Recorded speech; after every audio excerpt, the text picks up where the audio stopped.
Hello, everyone! You are listening to Through Time and Clades. My name is Joan, And I'm Albert. and welcome back. We are here with our July 2022 Nature News special, and we got some really fun stories for y'all.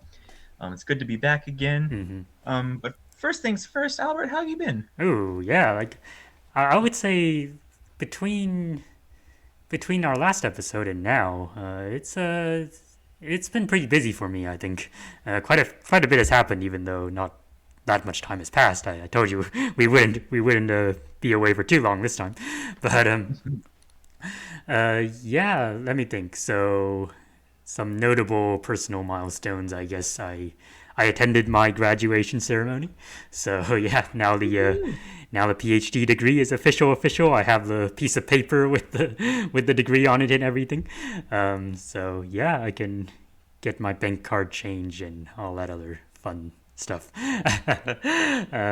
Let's see, what else? Oh, yeah, I was also invited to give a talk at a conference at the University of Bath, which is actually the university where that awarded my PhD. So it was kind of funny. So I went to Bath to attend my graduation ceremony for a week back in July.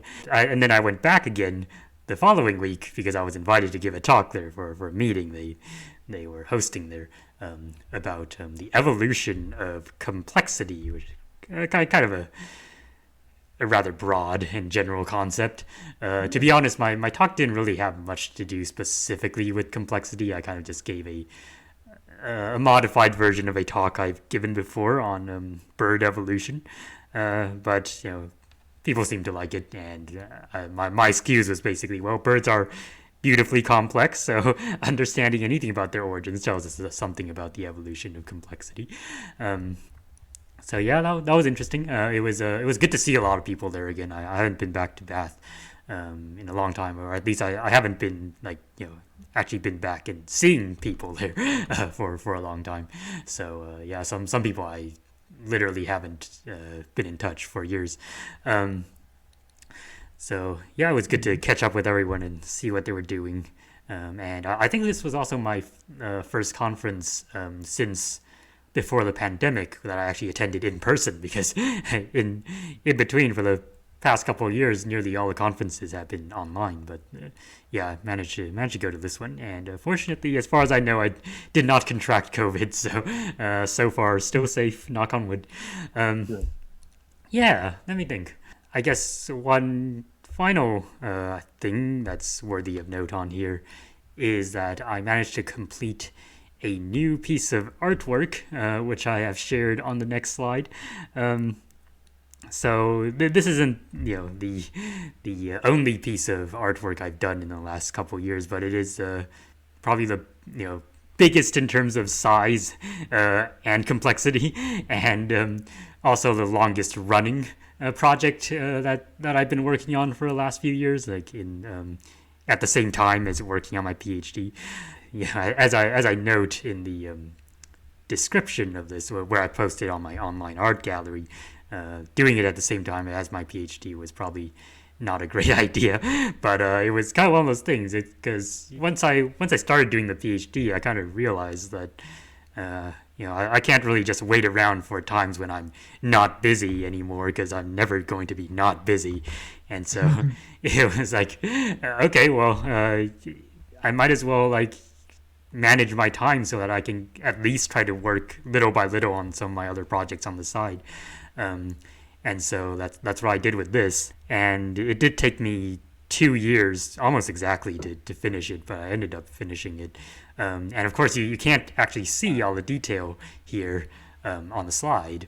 So I will definitely put a link in the description for all of you to where you could view it at a larger size and higher resolution.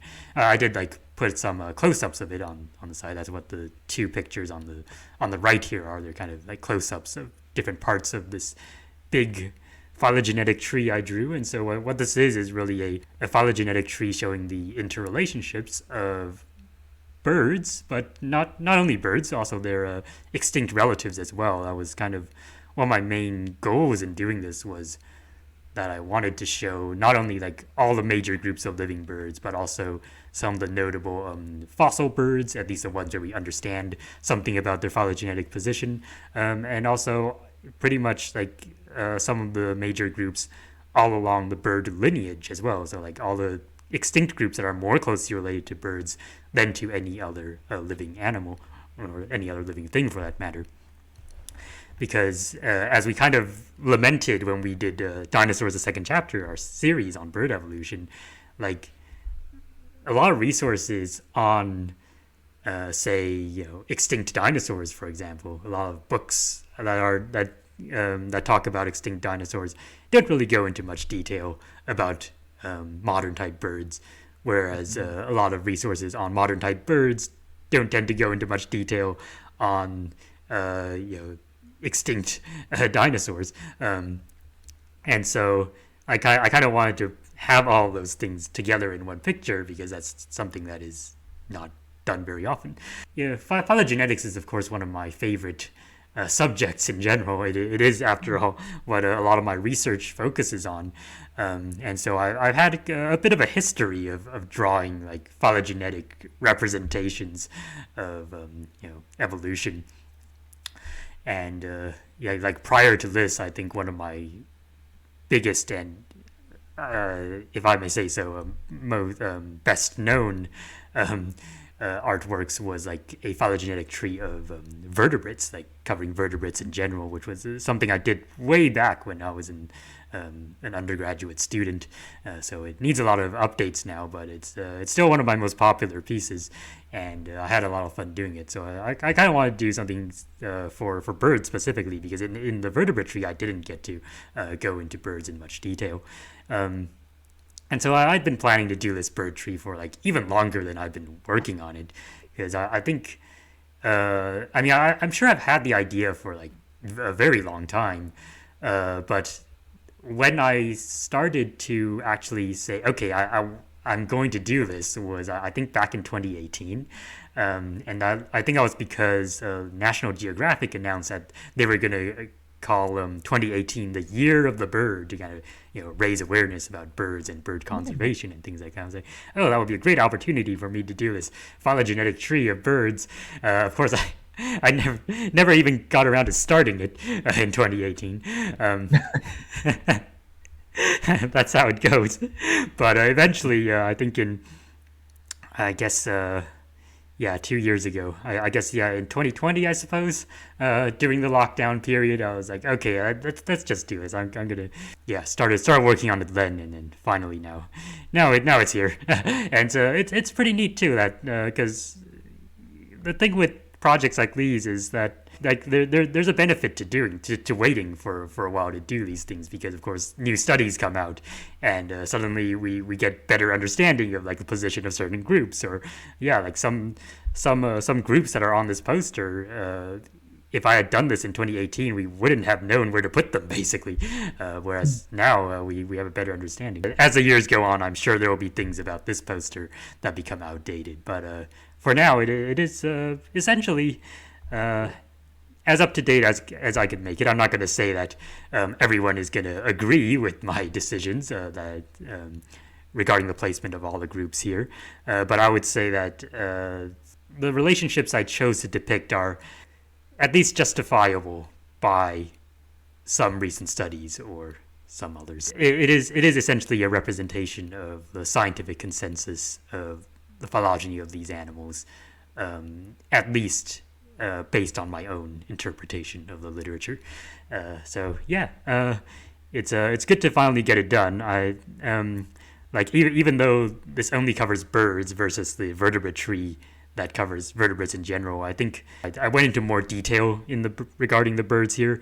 So I think I ended up drawing like more individual animals for this bird tree compared to the vertebrate tree.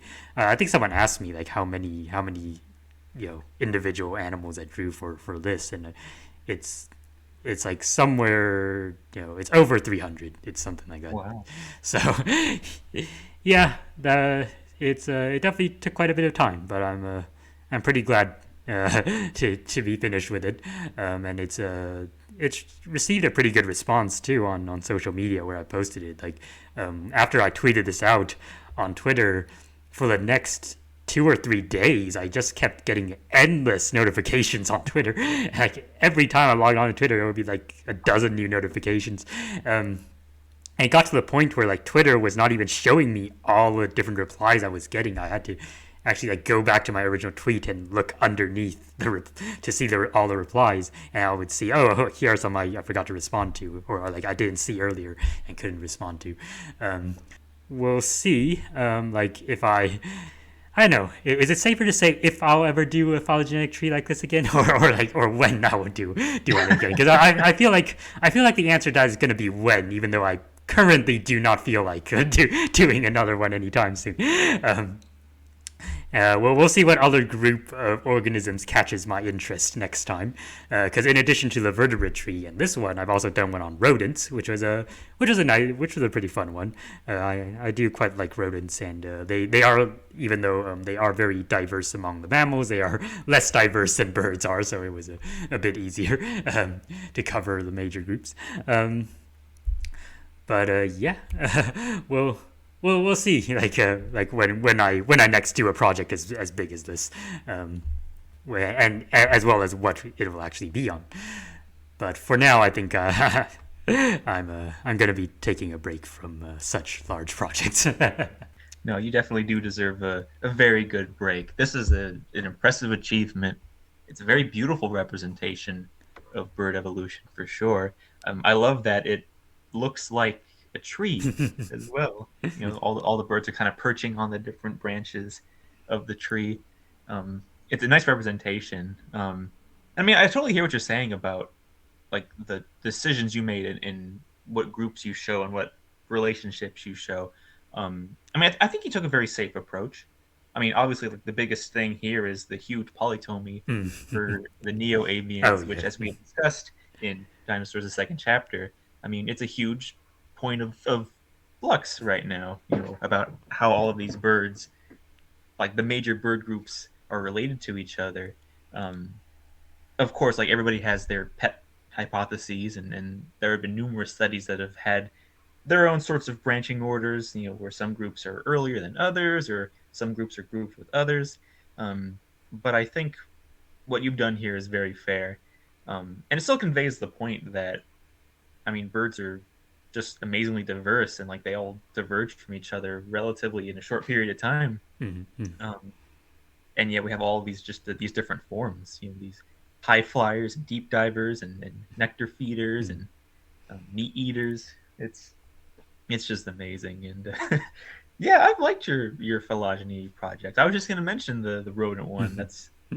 That's one I really appreciate too, because I mean it helps me kind of get a little bit better focus on rodents Mm-hmm. because yeah, as far as mammals go, rodents and bats and the Yeah. lipotyphlones, which are like the shrews and the moles and the hedgehogs, like they're the majority of mammals on the earth, and they all can look very samey, Right. even though like within each of those groups there is a fairly huge diversity. I mean, just using the rodents, um, they have really taken to their own in many different niches and environments while still keeping a fairly uniform body plan of, you know, a small mammal with chiseling teeth that Mm-hmm. constantly grow. And yet look how many kinds there are, you know, Yeah. porcupines and squirrels and the capybara, mole rats. um, so it's just these are really neat ways of showing these groups, and I appreciate that they are here for us to enjoy. Because yeah, I mean, I certainly was watching the reception too, on your DeviantArt and on Twitter. So yeah, we'll definitely post the link to the tree, uh, well, to all the trees really, so that way our viewers Yeah. can kind of explore them more and more. Yeah. I suppose that would be a good idea. But what about you? What have you been up to lately? Oh yeah, well things have been pretty good. Our house progress is really coming on its own. Nice. Since the last time I had recorded with you, they had started putting the framing, and now we have most of the walls on the first floor and most of the second floor set. So now we can actually go kind of into our house and kind of look around and get a much better visual cue of what the interior space is going to look like. And it's really exciting. We didn't realize how energy saving we were going to be Hmm. with this house because when Padre was drawing it up and he put the windows in, he had kind of had it in his head to put bigger windows than we had at our old house. Hmm. But looking at them now, like the holes where the windows are going to go, they are massive. You can't walk anywhere in the house without seeing some view of the outdoors. So we have all this natural light coming in, which will reduce the need to like have lamps on and stuff in the house for a good chunk of the day. So that's going to be really great. And the space is just awesome. It's really nice, and they've accommodated things very well. And I'm very excited to to see where else we're going to go from here because there's only been the last couple of weeks that all these changes have been put in. It's so fast. Um, Maybe by the end of the year we'll have much of the major stuff done. We were hoping, by November, but it's still kind of up in the air. There's always complications and hidden surprises in these sorts of things. But yeah. Other than that, I've been having lots of fun with popular media lately. Um, they had the new season of Primal that just Hmm. dropped. Yep. I had mentioned that in the last episode that we had season two coming, and oh my gosh, it is as good as the first season, if not better. The kind of world building that they've been doing, it's really come into its own. And so, like, we've had the first four episodes that have aired since then, and yeah, it's just a neat concept that they've been playing with. I made a tweet recently just for fun because I was watching an episode and chatting with some friends, and I noticed that the character Fang, the Tyrannosaur that hangs out with Spear, the caveman, she swims a lot in Hmm. the show. She's like a very active swimmer. She's very good at it. Um, and it's kind of neat considering a lot of the research that's been done in recent years about the swimming capabilities of theropods like tyrannosaurs. Um, and of course, fans of the show will probably be familiar with Prehistoric Planet and how they open the whole series with a swimming Tyrannosaurus and his family. Hmm. And so I thought it was fun to make a post where I compared the two media, like, oh, check this out, how cool that this is where we're at nowadays. Because when I was growing up, I had lots of books and media from various sources. I was not up to date as I am now. So I had like things from the 60s and 50s as well as like Walking with Dinosaurs, for example. Hmm. It was a weird mix. But like my image of like a tyrannosaur and water was like this thing that couldn't swim. Like it, Right. it would chase some hadrosaurs into the water, and it would be like, "Oh darn, I can't." Right. Or if it Yeah. even tried, it would like drown or something. Or like Land Before Time. That's right. One of the sequels, they it's kind of ridiculous too. So the swimmers escape in the water. I think it's one of the opening scenes, like Hmm. where the narrator comes in, the world of the dinosaurs, all dramatic, right? And so it shows these hadrosaurs jumping in the water, and the T Rex is like tiptoeing, like running. It's a weird walk cycle. So it's chasing after them, and like it hits like toe deep water, Hmm. and it just starts like flipping out and like falling in the water and rolling around in agony. Rah! And it's like, goodness gracious, like that's probably the most extreme version of that I've ever seen. Hmm.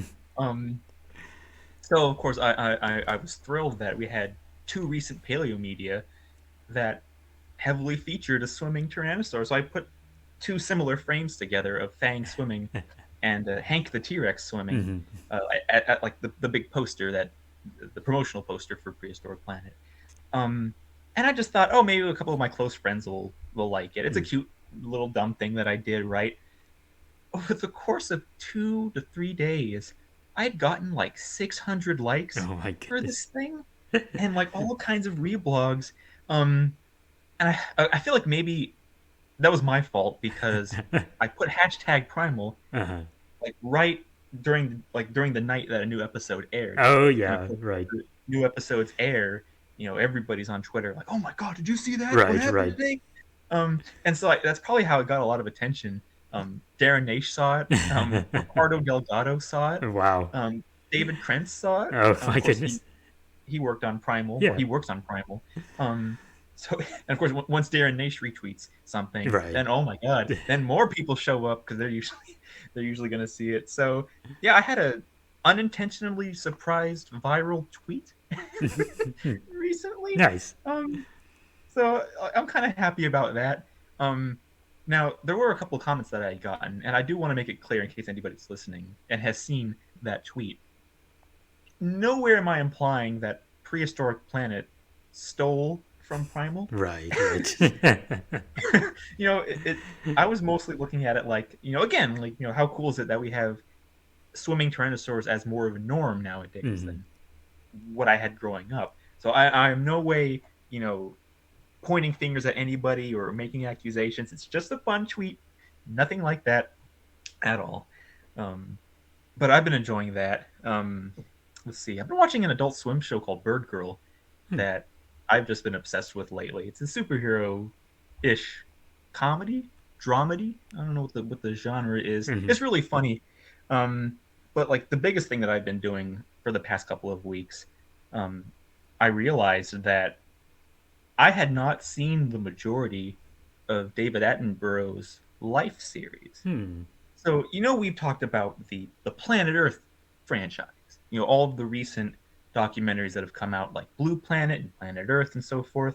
Um, well, earlier, David Attenborough had a personal passion project of doing nature documentaries to just kind of survey the natural world and what it entails. And so this has kind of become known as like the Life series Mhm. or the Life collection, if you will. And so it started in the late 70s with Life on Earth, and then moved on to the Living Planet, and then on and on to include like the life of birds, the life of mammals, um, life in the freezer. And I had realized that while I had definitely seen Life on Earth and the life of mammals, because Netflix had it for a little bit, Hmm. I had not seen most of the others. And so I'm like, you know what? That ends today.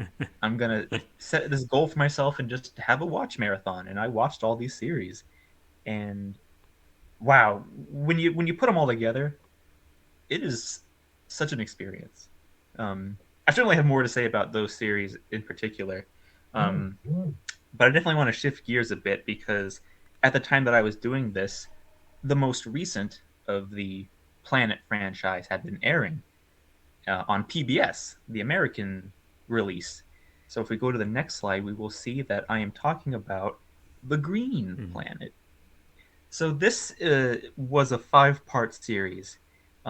As with all of these BBC big budget documentaries, it aired in the UK first.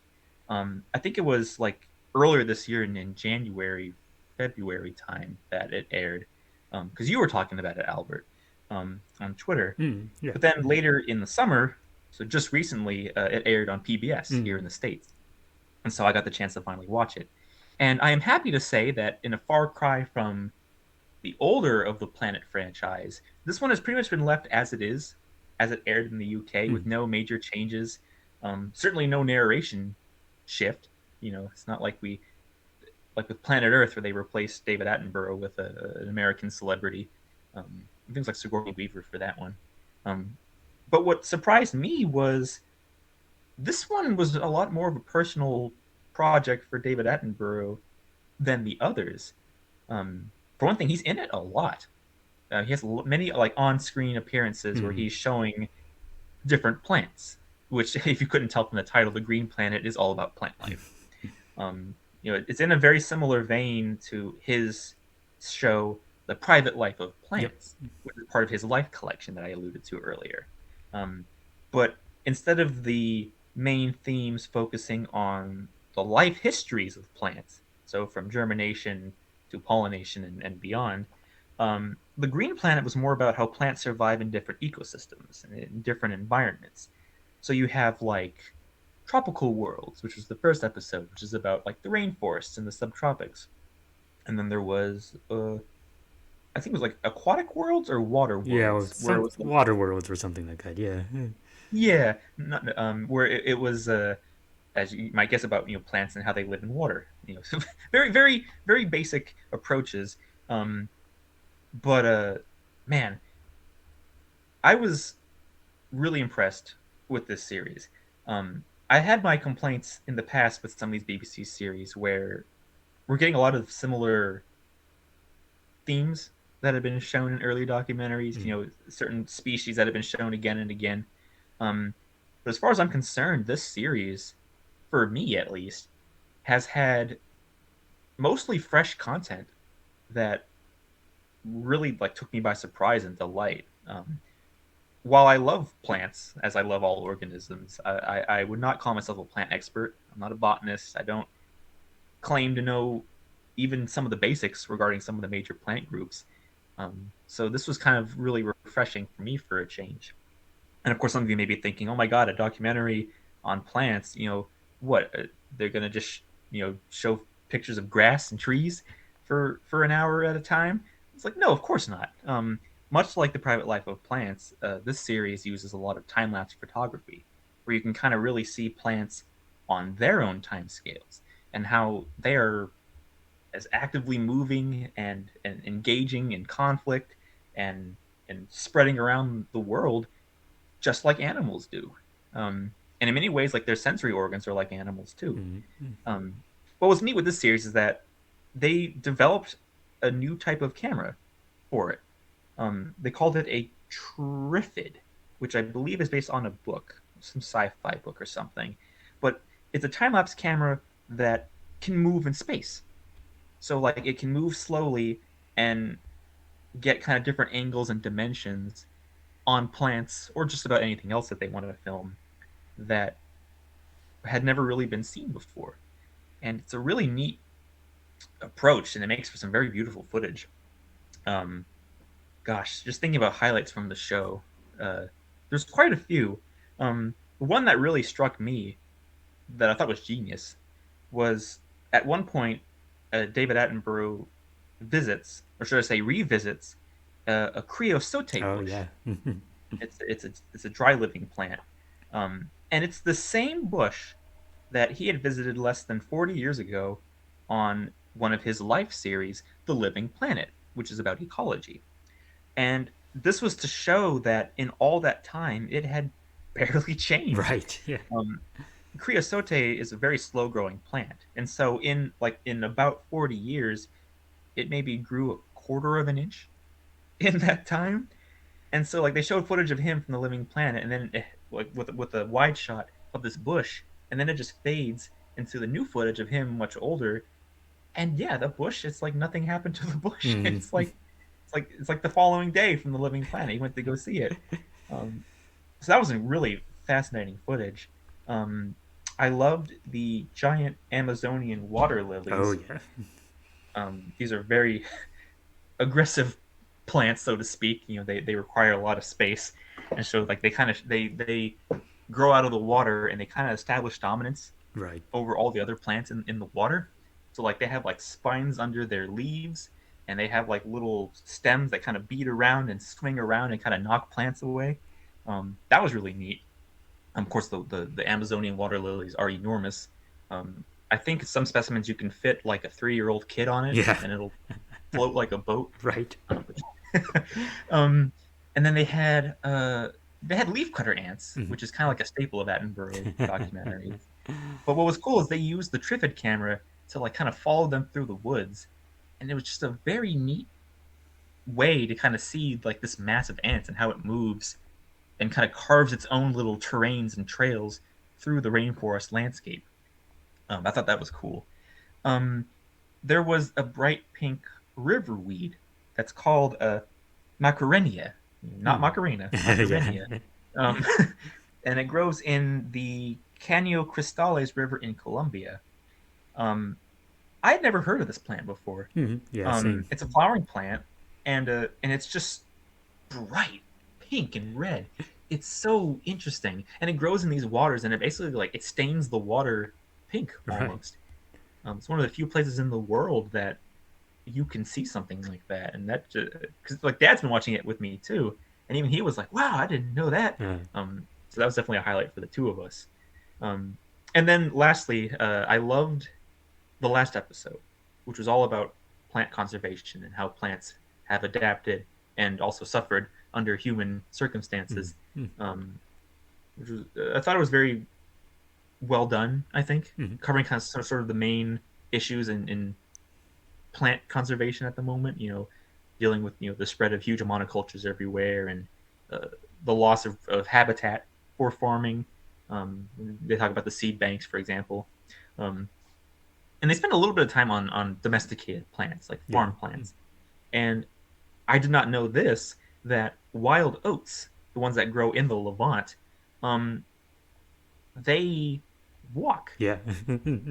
So there's a part of the oat is like little tiny bent stems called awns, and when the little seed pods fall to the ground, they're bent in a way so that they can kind of unfurl depending on whether it's dry or wet out. Hmm.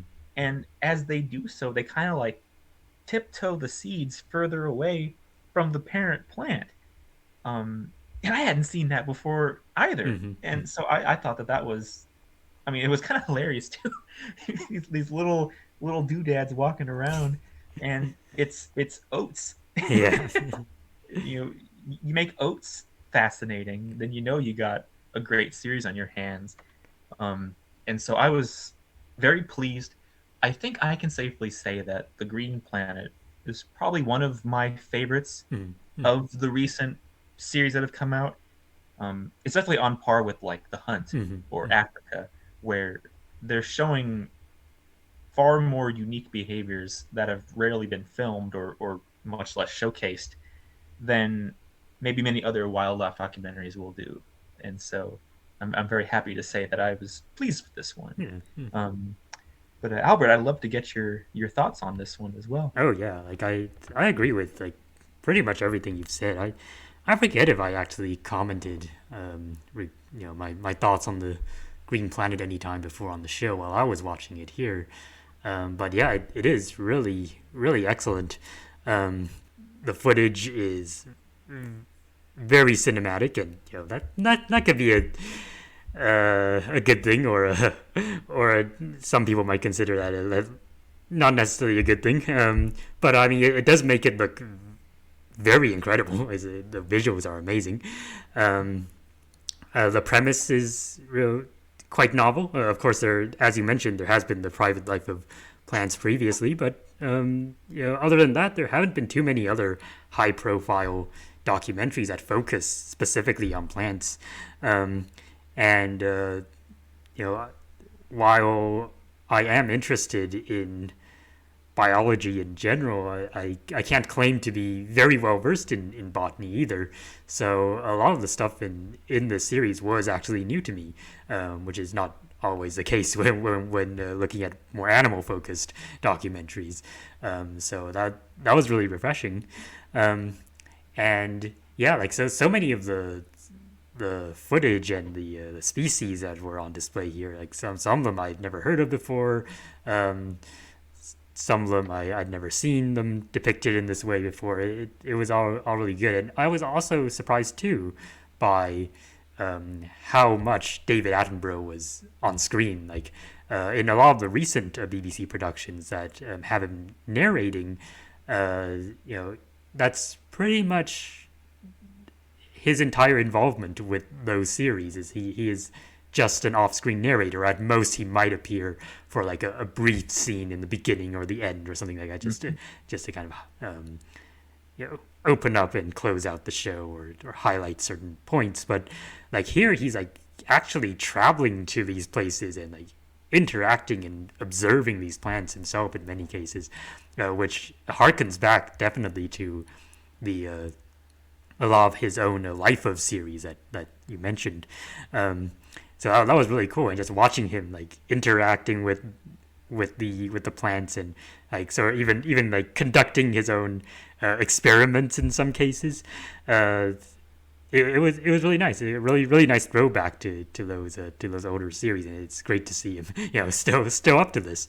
Um, and I would definitely agree that the scene where he revisits the creosote bush is like, yeah, that was definitely a highlight. Like that flashback back to the Living Planet. Like, oh my goodness, the Living Planet.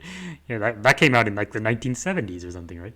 Or 1980s. Yeah, I think too that this is probably I would probably rank this as pretty high among the recent BBC documentaries, and the bar for that is pretty high. So um, yeah, no, excellent series, and yeah, I hope to see more like it in the future.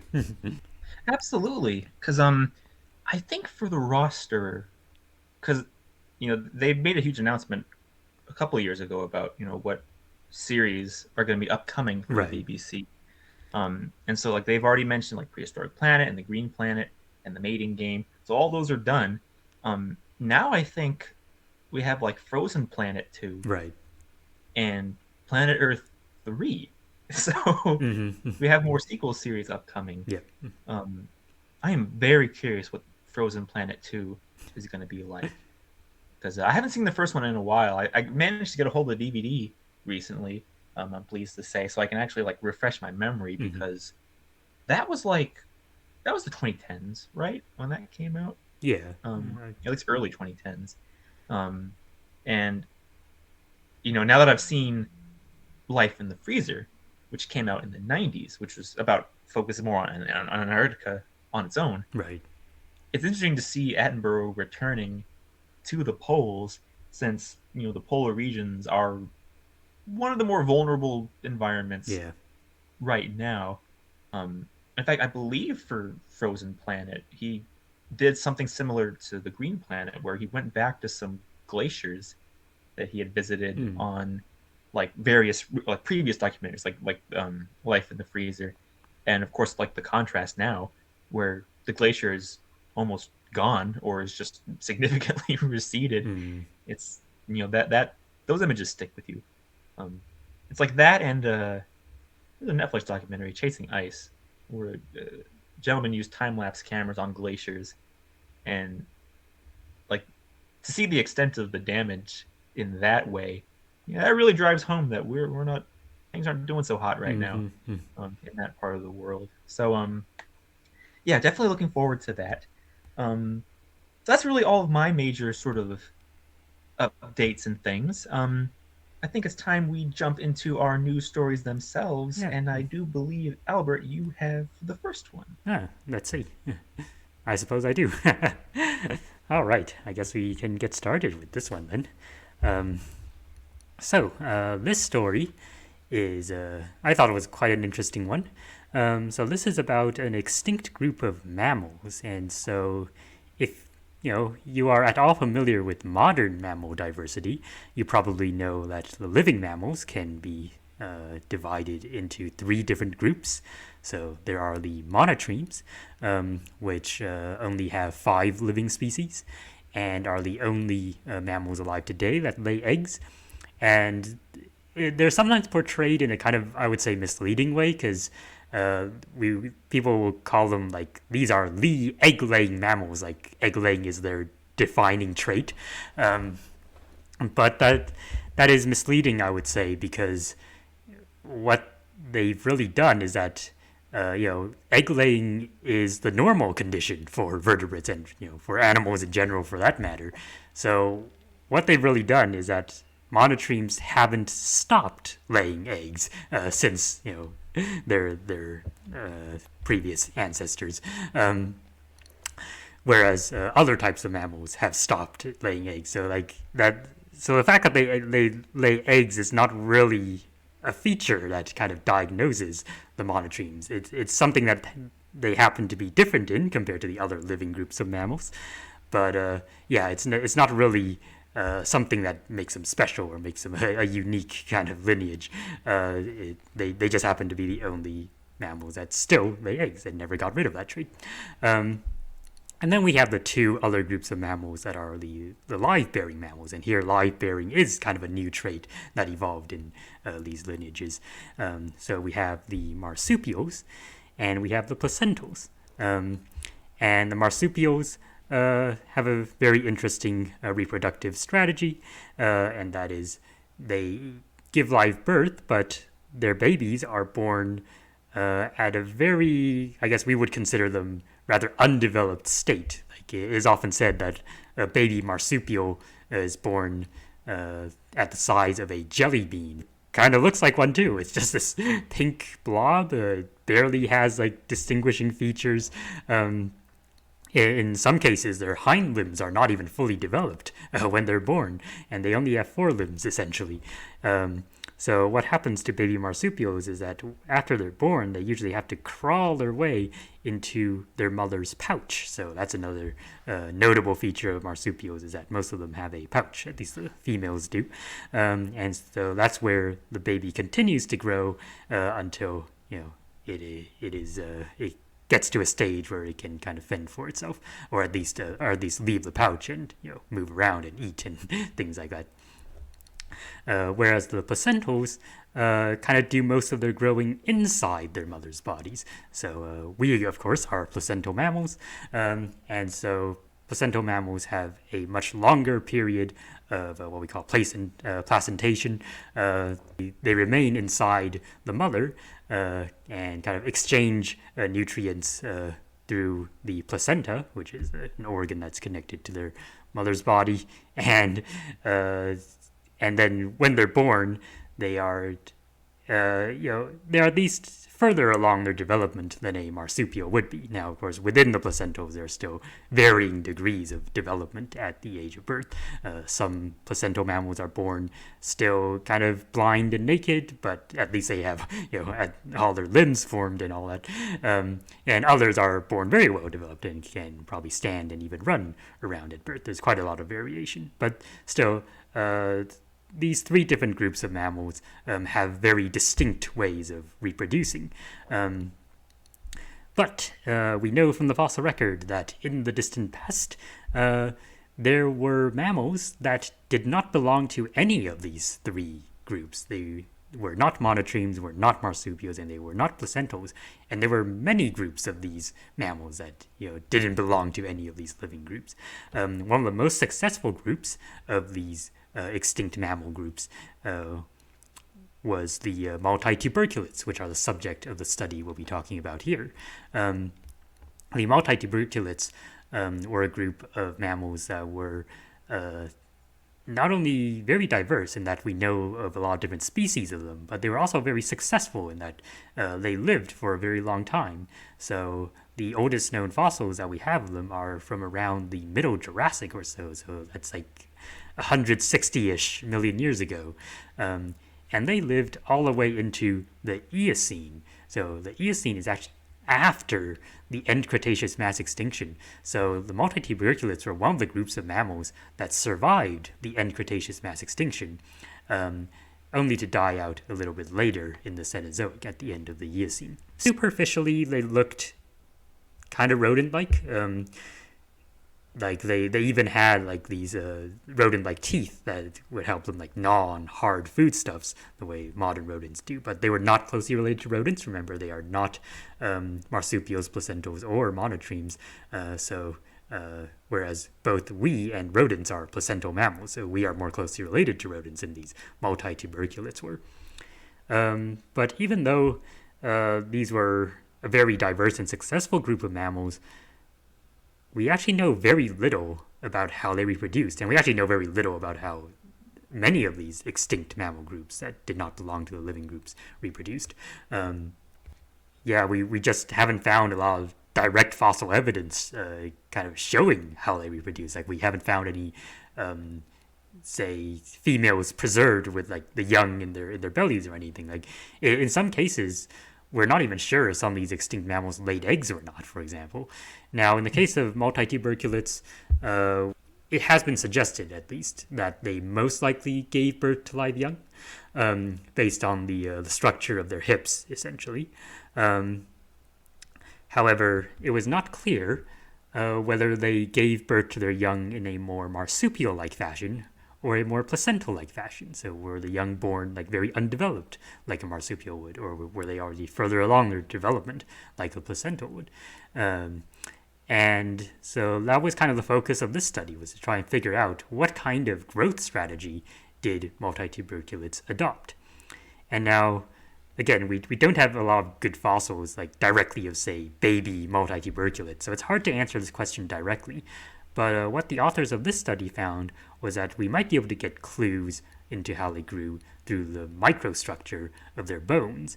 And so what they did was that they studied their what we call their bone histology. So histology is the field of study studying how things grow, essentially.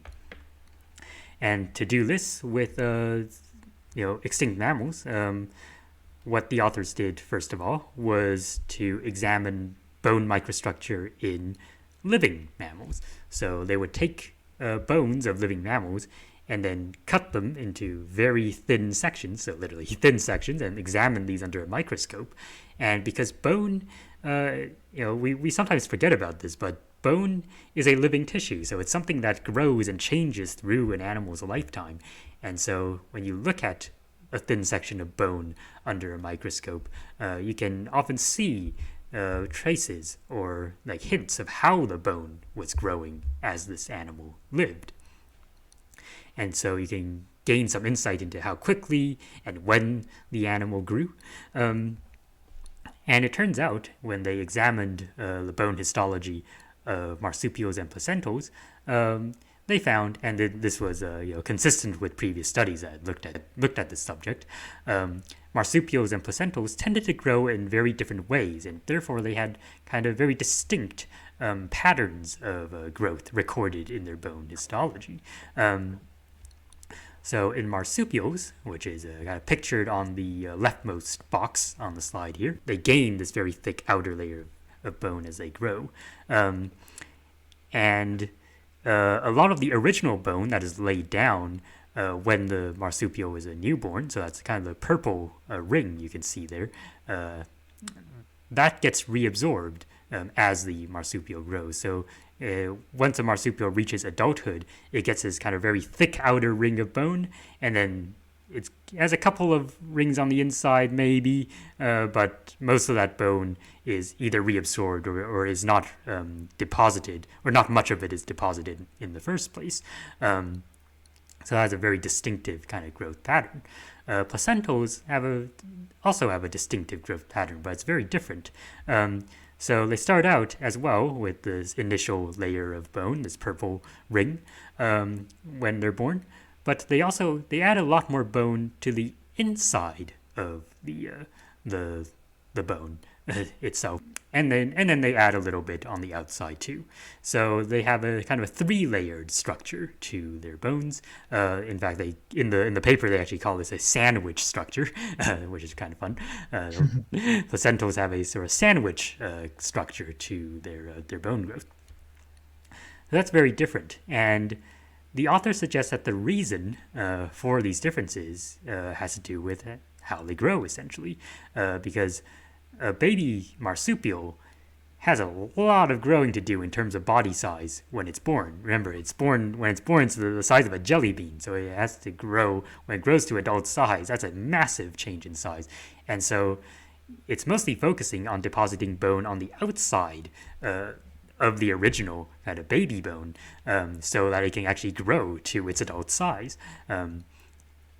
And whereas a placental mammal, because it is born more developed, it doesn't have to grow, so it doesn't have to deposit as much bone on the outside, and so it focuses a lot more bone growth on the inside, perhaps to reinforce its bones.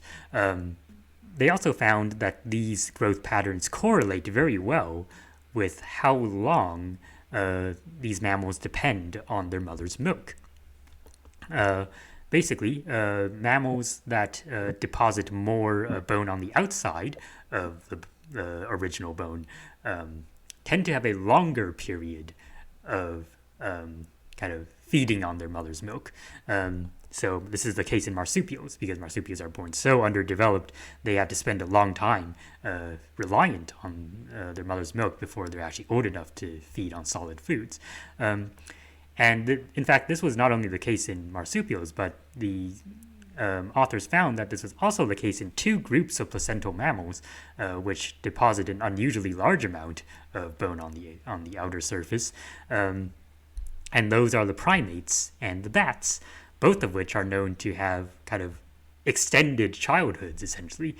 So obviously we can relate to that because we are primates and we spend quite a long time under the care of our parents. And Mhm. so, yeah. Okay, so they found these notable differences between marsupials and placentals, and they found that they correlated very well with the period of the nursing period, essentially, in mammals. And so the question is, what about multituberculates? So they took a number of multituberculate fossils from the Hell Creek and Fort Union formations in North America, and so both of these formations they're basically formations that go right up to the end Cretaceous boundary. So these are multituberculates that lived right at the end of the age of dinosaurs, and also at the very beginning of the Cenozoic. And so what they found, looking at the bone histology, they also cut into these bones and took thin sections from them, and they found that it turns out multituberculates have a placental-like bone histology pattern. Huh, that's pretty interesting. So, like placentals, multituberculates have kind of a three-layered bone structure with a relatively thin outer layer.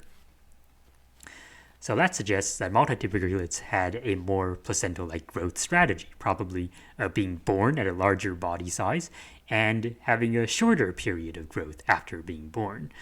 And that is, in some ways, unexpected. Now, some people had argued before that maybe multituberculates had such a growth strategy, but kind of the default thinking has been that, oh well, marsupials clearly have the more quote unquote primitive reproductive methods, so probably uh, it, the growth strategy of placentals is unique to placentals. It was a kind of advanced trait that placentals evolved, and all the other mammals, including the extinct groups, we would expect to have a more marsupial-like growth strategy.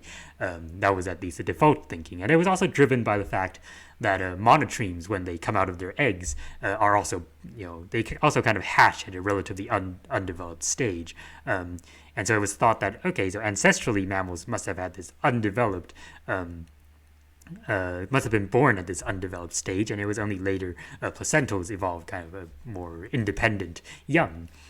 And yeah, turns out that things might not have been so simple. And I would say that partly it probably partly has to do as well with the fact that we are placentals, so we tend to assume that placentals have the more advanced kind of condition in across the board in most aspects of our biology. But again, as is often the case when we assume these things, we often turn out to be wrong. Hmm. So yeah, it turns out that multituberculates had a more placental-like growth strategy, most likely at least, based on the bone histology, and so this has some implications for how these growth strategies evolved in mammals, right? So there are a few possibilities that are difficult for us to kind of decide between at the moment, given the data we have. So it might be that an undeveloped young, was ancestral to mammals and was inherited by the marsupials and the monotremes, but then placentals and multituberculates independently evolved their growth strategy where they retained young for a longer period of time in the body, and so the young are born at a kind of more advanced developmental stage. But it also could be that the placental growth strategy had an earlier origin in mammals, and that marsupials kind of changed that up and just evolved kind of less developed young at birth. Um, we don't currently have the data to decide which one is necessarily more likely at the moment, but it does show us that clearly the placental-like growth strategy is not a uniquely placental trait, and that it either was an older mammal trait or had evolved more than once in mammals, and either possibility is quite fascinating. And so I think this study definitely is a big step forward in helping us understand the reproductive strategy of multituberculates, which is pretty cool because they are such a notable group in the past, but we knew like essentially next to nothing about how they grew up before this. But it also raises some really interesting questions about mammal evolution too. Do you have anything to add to this? Yeah, I mean, it's for one, I'm really glad that a study like this has been done. Mm-hmm. It's a really fascinating result, and like, yeah, you're absolutely right. My big question now is, well, okay, if the placental like growth strategy was probably ancestral to the common ancestry of this group, um, why did marsupials Mm-hmm. go the route that they did? Right. Especially as it could potentially be risky. Um, yeah, I'm definitely interested in that. Yeah, like that is kind of a funny situation to be in when you have like these three different groups of mammals today Mm-hmm. that have such different reproductive strategies, and you have all these different fossil groups going back that have left no descendants today, Mm-hmm. and like you can't really use phylogenetic bracketing in some instances Right. to Right. figure this out because it's essentially a game of what came last. Yeah. When did they stop laying eggs? That is fascinating. Yeah, I really like this paper because yeah, multituberculates. I wish I knew more about them for sure because like they're kind of the unlucky stepchildren of the mammals. Yeah. Like they make it past this huge extinction event only to just kind of peter out Right. afterwards. Um, a lot of groups had done that too Mm-hmm. because among the reptiles you had like the Yep. champsosaurs.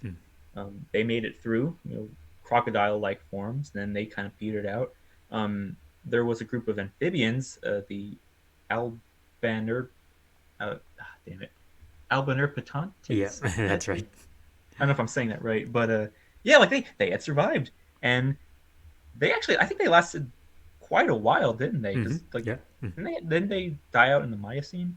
Like I think they got further than that. I think I remember hearing it was a relatively recent paper that they might have even made it to the beginning of the Pleistocene or something like that, which is Oh, wild. Like I've heard people say that if there were any groups that we currently think are extinct, but might actually be alive, like the Albanerpetontids would not be bad candidates for that. So maybe someday in some remote part of the world, someone will find a living one. It's not a crazy idea.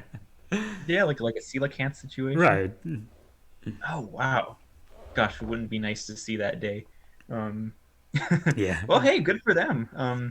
But yeah, like the multituberculates and the champsosaurs, like they died out early, Mhm. like Eocene, and I'm pretty sure, although I could be wrong, that the loss of the multis and the champsosaurs was probably competition, right? Or like, It's often suggested. Yeah.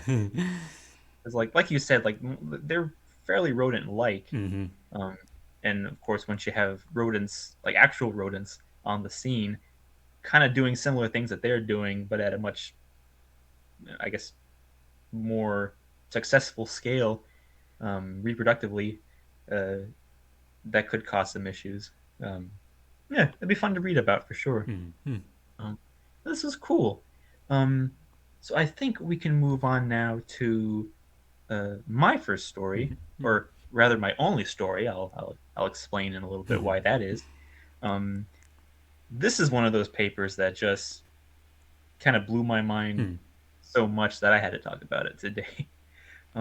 So the evolutionary history of coral reefs is something that we could do a whole lecture series Hmm. on. I mean, given the wide diversity of not just the coral animals themselves, Yeah. but their various denizens, they stand simultaneously as one of the most biodiverse ecosystems on the planet and one of the most threatened. Hmm. So it may come as a surprise to some of you that the types of corals we see today, and here I'm mainly referring to the warm water tropical ones, are relative newcomers in the story of life on Earth. Yep. While the main type of corals that produce reefs, these are the stony corals or scleractinians, they seem to have evolved in the middle of the Triassic period. They did not build up massive reef structures until the Neogene period, around 25 million years ago. Prior to that, in the Cretaceous period, for example, the main reef building organisms had been types of giant clams called rudists. Um, and you look at something like the Great Barrier Reef in Australia today. It's one of the largest biologically produced structures on the Earth. That's only been dated to between 1.05 million and 490,000 years old. Mm. And then many of the living portions are far younger than that. I'm talking like centuries. So, toe to toe with the evolution of modern coral reefs are their inhabitants, like the various species of colorful reef fishes that delight many of us. But unlike the corals, unraveling their evolutionary history has had some complications. It's not so much that we don't know their phylogenetic history or that we don't have good fossils, and lately we've had both on great accounts. It's just the matter of their origin. Mm. We haven't had a good understanding of when these fishes evolved and where on Earth their ancestors swam. Some of the oldest fossils we have only date to around 50 million years ago from a wonderful site in northern Italy called Monte Bolca.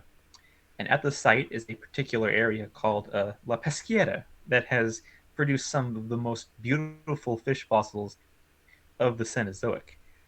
We have very complete remains of early tuna and box fishes and anglers, and sea bass and eels, but all of these forms just kind of pop out of nowhere Mm. in the fossil record.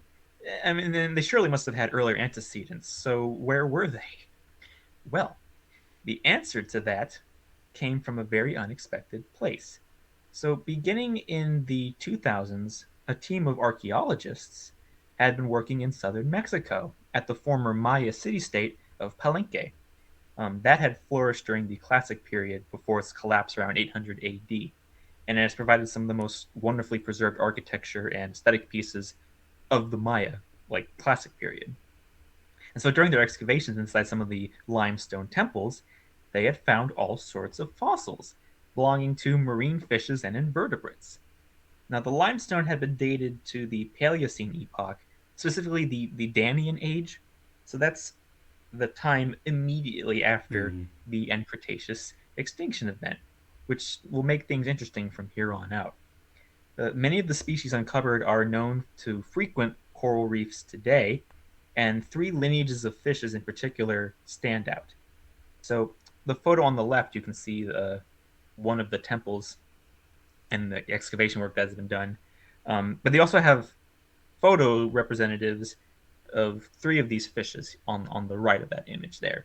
So, C is a genus called Paleoceranus, and that's from a clade Serranidae. These are the sea basses and the groupers, which is a wide collection of species that include many important predators of coral reefs today. And then D there in the middle, that's a genus called Ecalostomus, and it's from a clade Allostomoidea. So these are the trumpet fishes and the cornet fishes. These are very strange looking elongated species with tube snouts for slurping up small prey. And then E at the bottom, that's the genus Chalichanus from the clade Pomacentridae. Now, these are the damselfishes and the clownfishes, very iconic group of colorful reef fishes, and these tend to be more herbivorous, or at least omnivorous. Of course, clownfishes need no introduction. Now, considering the age of the specific fossils themselves, which have ranged between 500,000 to 3 million years after the bolide impact, we now have about 16 million years of reef fish fossil record filled up. So, yay to that. That doesn't really happen every day. Mm. Um, so, considering the location and dating of these fossils, the team behind this paper, Kellyton M. Chantless and colleagues, have developed a new model that may explain the origin of coral reef fishes and how they managed to spread around the world, incorporating the new fossils as well as older ones into different phylogenies. And so that model goes something like this. Uh, Following the bolide impact that closed out the Mesozoic, the destruction of the young Gulf of Mexico effectively left a vacancy for marine organisms who survived to come in and colonize that region. And given that the site of Palenque is about 500 kilometers from the Chicxulub crater, is significant. So within the first 500,000 years at least, new species of fishes had begun to evolve and settle in the recovering waters, including the forms represented here. In time, a coral reef ecosystem began to emerge here because, of course, the rudest clams had died out in the mass extinction event. So no more reefs from those guys. Um, and have the ancestral sea basses and trumpet fishes and damselfishes diversifying into their different lineages. So then, over the next 16 million years, these fishes had begun to expand their populations and cross the Atlantic Ocean, because it had formed at the time, to eventually settle in the central Tethys Sea, which is a now extinct sea where the present day Mediterranean is now there. And it's then that the site of Multibolca is established, and the authors then state that the central Tethys would go on to be a global marine biodiversity hotspot that hosted quote unquote root lineages that then spawned further diversity in fish species. They would go out around the world during the Oligocene and Miocene epochs in particular, around 30 million years ago, and they would settle in the Indo-Pacific Oceans. And as ichthyologists know, coral reef fishes are especially dominant in those waters. So there you have it. Should further studies pan out, the Western Atlantic Ocean turns out to be a far more important region in fish evolution than we once thought. Essentially setting the stage for the return of biodiverse coral reefs or reef ecosystems in general following the end Cretaceous extinction, Mm-hmm. and then bridging the Tethys to allow for the eventual ascension of the vast array of coral reef species that we see in the present day. And wouldn't you know, it's all thanks to archaeologists Yeah. working in Maya temples. you know, that's what I call a great benefit of interdisciplinary action.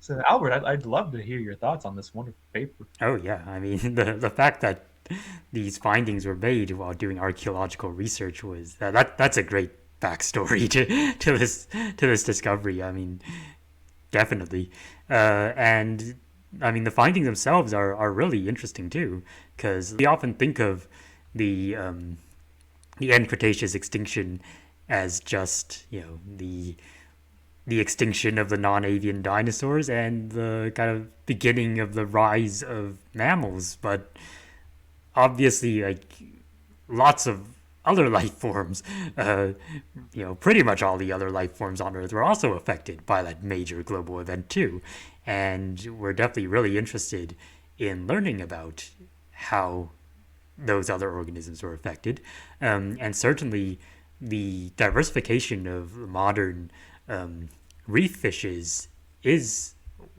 one of the major open questions regarding related to the subject, like how did the end Cretaceous mass extinction affect the diversification of fishes, or did it at all? Like being able to find the fossils that shed light on this question when there essentially hadn't been any before is a major find, and that I think that's just absolutely awesome, and I really look forward to whatever future finds might come out of this site, because it's now that they've set this precedent, there might well be many more. Oh yeah, especially since even though I didn't put the photos on the slide, Mm-hmm. the phylogenies that they did for these different groups, they all really kind of converge at the KPG boundary Mm-hmm. for the subsequent, radiations and species. Right.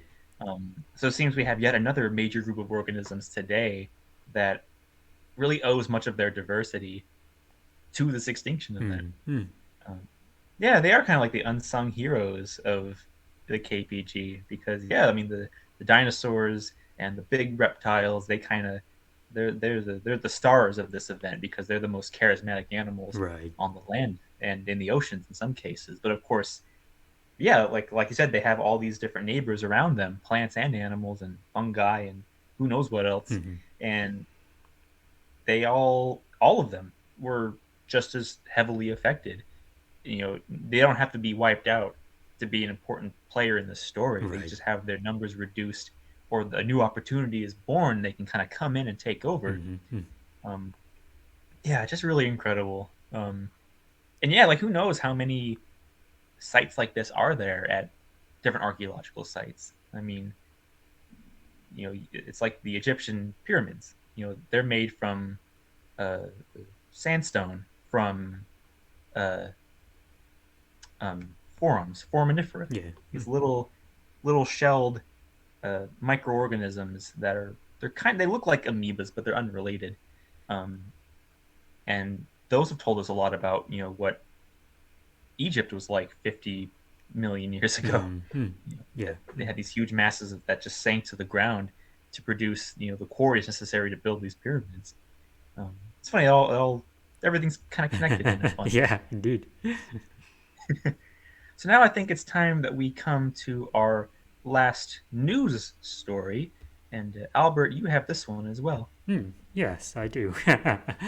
Right. So this story is something about the evolution of birds. Well, I guess I'm getting predictable here. Um, yeah, But this is a really interesting study, and it doesn't quite fit into the stuff we talked about on dinosaurs, the second chapter. I mean, it does. It is related to the origin of modern birds, but since dinosaurs, the second chapter, has a bit more to do with like what happened to birds after they became modern birds. This one ties more into the evolution of modern birds from their non-modern ancestors. And so I figured I could use this one for a main news episode instead of saving it for an update special. And so this study looked at the development and evolution of the avian pelvis, so the hip bones of birds. And how modern birds have very strange hip bones in many ways. So what is pictured here, these shapes with the white outlines are the hip bones of various, the one on the very bottom is of a modern bird, whereas the others are of either non-bird reptiles or species that were along the avian lineage but were not modern birds. And so what it's supposed to represent essentially is that the one on top is a pelvis that is similar to what we would expect the ancestral pelvis of archosaurian reptiles to be like. So archosaurs are the group that includes both the crocodilians and the birds, and all their kind of many groups of extinct close relatives. Whereas you can compare that to the pelvis on the bottom of a modern bird, and you can immediately see that they look very different. So let's talk a little bit about these differences. Now, I guess first we should kind of orient ourselves regarding what we're actually looking at when we're looking at these pelvises, or pelvis is technically the plural. And that's probably easier to see if you look at the pelvis on top first. So the pelvis is composed of 3 bones, and these are paired bones. So there are one of each of these bones on either side of the body. So there's one on top called the ilium, and the ilium is the bone that connects to the hip to the backbone. So the ilium is attached directly to the backbone, to the spine. And then on the bottom of the ilium, there are 2 different bones. So there's one in front called the pubis, which in this case is on the lower right. So that's the pubis. And it attaches to the bottom of the ilium. In most vertebrates, the pubis points forward. So what you're seeing here is you're basically seeing the pelvis, the entire pelvis. So all 3 of these bones together is the pelvis, basically. You're seeing the pelvis from the side, and so the pubis kind of points forward towards the head. And behind the pubis is the 3rd bone called the ischium. So the ischium is the other bone that's underneath the ilium, but it's behind the pubis, and it typically points backwards in normal vertebrates. In the center, where these 3 bones join, is essentially the hip socket, or the technical term for that is the acetabulum, of hip socket. So that's where the thigh bone would fit into. That's where the hind leg would attach. Okay, so that's generally the structure of the pelvis. And in the evolution of birds, a lot of changes happen to this overall pelvic structure. Now, the same three bones are still forming the pelvis in birds, the ilium, the pubis, and the ischium, but the shape of these bones changes quite a bit. So, first of all, we get what is called an open acetabulum, and that means the hip socket has a hole in it. Essentially, you can pick up a bird pelvis and you can see through to the other side through the hip socket. In most animals, including ours, it's walled off by bone. Now, that doesn't mean that in a living that doesn't mean that in a living bird there's just an empty space there. In a living bird, that hole in the hip socket will be filled by cartilage. But yeah, it is a very notable feature that you see in birds that makes them different from their crocodilian cousins. But we know from the fossil record that this feature is something that appeared very early, actually, in the evolution of the bird lineage, because this is a feature that actually unites all the dinosaurs together. Almost every dinosaur, including the birds, has this open hip socket. And so this is one of the earliest kind of quote-unquote bird features to evolve in the bird lineage. Furthermore, you can see on the second pelvis down, so that's a pelvis of an early theropod dinosaur, so all meat-eating dinosaurs, including birds. There's not only an open hip socket, but also the bones of the hips are also quite long. You can see the ilium and the ischium and the pubis are all quite elongated. And then as we move to groups that are closer to birds, so for example, well, they label this as Maniraptoran dinosaur, but perhaps more accurately, this is a feature that appears in Paravian dinosaurs. So this is a group that includes, say, Velociraptor and Troodontids and birds. We see that the pubis starts doing something very odd. The pubis kind of starts to swing backwards. Remember, it normally points towards the head, but in a Paravian Maniraptoran dinosaur, the pubis starts to point somewhat downward, maybe a little bit backward too. And that's something very unusual that happened in the course of avian evolution. And this is actually the source of the confusion that people have when we talk about how dinosaurs can be divided into two main lineages, the lizard-hipped dinosaurs and the bird-hipped dinosaurs. Except that birds are not bird-hipped dinosaurs, they are lizard-hipped dinosaurs. It's like, well, what's happening there? And so this is actually the feature that kind of causes that kind of confusion, essentially, because in the quote-unquote bird-hipped dinosaurs, or the ornithischian dinosaurs, they do the same thing where the pubis reverts backward. Whereas ancestrally, in the saurischian dinosaurs, or quote-unquote lizard-hipped dinosaurs, the pubis points forward, except, well, the pubis pointing forward is the normal ancestral condition, so that's not actually a specialization that is seen in saurischians, that's just them not changing that feature. And eventually, in one group of saurischian dinosaurs, the Paravian Maniraptor and theropods, we see that the pubis also swings backwards independently of the condition in the ornithischian or bird-hipped dinosaurs. So both Paravian, theropod, saurischian dinosaurs and the ornithischian dinosaurs evolved a backward-pointing pubis, but these were independent events of each other, and so this is not actually a very good feature for distinguishing these two groups. And so kind of birds evolved a backward-pointing pubis independently of the so-called bird-hipped dinosaurs, even though they are technically on the lizard-hipped lineage. And until in a modern bird you get a very strangely shaped pelvis indeed. We have a very long ilium. The pubis is swung so far backwards that it's basically parallel with the ischium. And all three of these bones are basically fused together. So you can see the way they've drawn it here is it's all one big mass, even though it's still formed out of those three bones. So it's a very strangely shaped pubis indeed. And as we just kind of reviewed, we do see all these changes happening in the fossil record as we go through the groups that get closer and closer to modern birds. But we don't know very much about the development of the avian pubis as a modern bird embryo kind of grows. And so that's what the authors of this study did, was that they examined early stage embryos of modern birds to see how the hip develops. How do they gain all these traits as they grow? And they found something very interesting because what they found was that it turns out early avian embryos basically exhibit very similar hip structure to their ancient ancestors.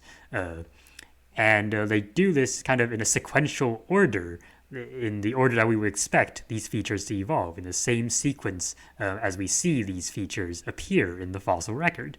So basically, a very early bird embryo basically has a pelvis that looks very much like crocodilian or ancestral archosaur pelvis. And as they grow, they start getting pelvises that look more like early theropods, and then they get a pelvis that looks like an early Paravian theropod, and they get pelvises that look like early avialan theropods, which is a lineage that is anything closer to modern birds than to Velociraptor and Troodontids, before finally gaining a more kind of modern bird-looking pelvis. And this happens all in very early development. Like they look at embryos from between 5 to about 7 or 8 days of development, which explains why this was not previously noticed by earlier studies, because basically the techniques that are used to stain the embryos. So, what they do is that they will actually inject like coloring into these embryos to make these features more easy to observe. Kind of classic techniques of staining embryos did not work very well for such early stage embryos because, like, a lot of these these features are not even bone yet. Like these are just cartilage or even like pre-cartilage formations, really. And so a lot of traditional techniques of staining could not actually kind of highlight these features very well. But the techniques that these authors used allowed them to look at these early stage developments and reveal that they went through these really interesting kind of stages in their development. And it's not just that they gain bird-like features as they develop, but furthermore, they also go through they also like gain and then lose features similar to what we know from their kind of evolutionary history. So, for example, in early theropods, the pubis has a structure called a pubic boot on the bottom. You can see that as the pubis extends downward at the tip of the pubis, there's this big expansion at the end of the pubis, and that's called a pubic boot, and that is present in typical theropods, like even all the way into early avialan theropods. But in modern birds, the pubic boot is lost. The pubis does not have that kind of expansion at the end of it. But in the embryos, they do. You can see that the pubic boot actually appears in one of these early stage embryos, and then over time also gets lost through development. So essentially, it's paralleling more or less the evolution of the pelvis in avian evolutionary history, but in the development of the embryo. And nearly every feature that they looked at, every feature that it changes in the evolution of modern birds, when they look at it in the embryo, they find this parallel development. There are only a few exceptions, and so one of these exceptions is the fact that in modern birds, the two pubes, the pubis on either side of the body, like the ends of the pubis do not touch each other. In most reptiles, the tips of the pubes on either side they actually contact each other. They're actually connected to each other, and that actually limits the size of the egg that can pass through the hip. Whereas in modern birds, those two pubes are no longer attached to each other. So that means modern birds can actually lay larger eggs relative to their body size compared to other reptiles, which is pretty interesting.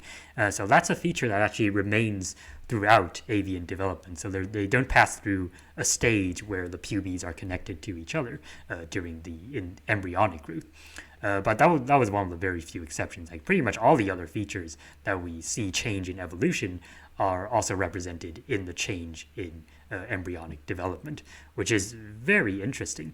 Now, there is this kind of classic saying in evolutionary biology that is, ontogeny recapitulates phylogeny, which basically means that we see the stages of evolutionary history in the development of organisms. And it is now recognized that this is not really a universally true kind of thing. We don't necessarily see like all the changes in evolutionary development kind of replay in embryonic development. But in this particular case, it seems that this holds true for most part. We do see the evolution of the avian pelvis kind of recapped in the development of the avian embryo. And that suggests something about the mechanism of how these features developed, because there are many ways in which changes in development can lead to kind of evolutionary changes. Like, for example, an organism can evolve a different feature from an ancestor by kind of changing an early stage of embryonic development and kind of going on a divergent developmental path to form something completely different from its ancestor. But that doesn't seem to have been the case in the evolution of the avian pelvis. Instead, the authors suggest that the avian pelvis evolved through a different process called terminal addition, basically modifying the later stages of development. Basically, these changes happened by kind of adding on to the development of the avian pelvis at different stages of their evolution. So we're just adding kind of new steps to the developmental process, and therefore in the end forming the very strange and distinctive avian pelvis that we're familiar with today. Kind of one final point of note, I think, is that they also looked at essentially what we call the integration of archosaur pelvis. What this means is that basically how do changes in certain parts of the pelvis influence other parts? Like, do these different parts change independently of each other, or are they like very closely connected or integrated? That's where that term comes from. And what they found was that the archosaurian pelvis is actually a very tightly integrated structure. So essentially, for example, if the ilium gets longer, the pubis also gets longer with it. And so in this way, it seems that the avian pelvis is sort of like a logical extension of this pattern, of this integrated pattern, because the avian ilium is very long, and so the pubis also is very long with it.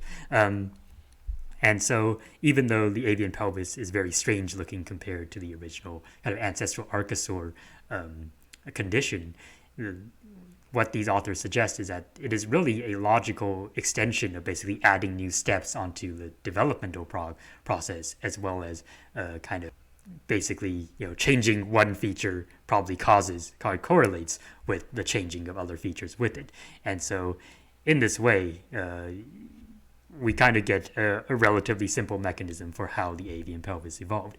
And so this was a very cool study to see this happen. And I've actually seen kind of this study being presented at conference talks like many years ago. And so it was pretty cool to see it finally get published as a paper. So that was a pretty long-winded kind of discussion. But do you have anything to add? No, I thought it was very fascinating. I'm not used to seeing papers like this. I mean, certainly the whole ontogeny recapitulates phylogeny discussion and that whole history. I'm a little bit more familiar with that due to the classic creationist debacles from the past, particularly with an individual called Ernst Haeckel, a naturalist who did lots of artwork of embryonic forms, and like the whole back and forth between that about whether those drawings were real or not. Right. It's kind of a contentious thing, but it is kind of neat to see that in like some small way you kind of get these earlier stages, like through the embryonic development of certain organisms. In the case here being these birds. Yeah. I'm actually very curious. Are there any other studies like this that show like the forelimbs of birds kind of paralleling dinosaur evolution or anything like that? Yeah, that's a very good question, and people have done plenty of studies looking at avian forelimb development. And part of that is because of a controversy relating to like what fingers birds have. Basically, it's a really interesting Mm, discussion, but we don't have time to go into that. Um, yeah. and definitely, people have looked at things like the development of the beak in birds, for example, because we're interested in how birds lost their teeth, or development of the tail, things like that. But yeah, Yeah. probably not to this extent. Like, yeah, a lot of the developmental studies have been focused on like very specific like aspects of development, and not so much like this whether or not the overall change is represented, the evolutionary change is represented in the developmental sequence. And so it definitely would be very interesting to see further research on this on other parts of the avian body and other organisms too. Absolutely, I would agree. Fantastic stuff. Um, Alrighty, so that's about it for news stories. But I did have one more sort of presentation for everybody here. If you can go to the next slide. So this is something that's kind of new that I'm trying for the show. This is not a news story. This is rather more of a fascinating topic that I just kind of wanted to share with y'all for this episode.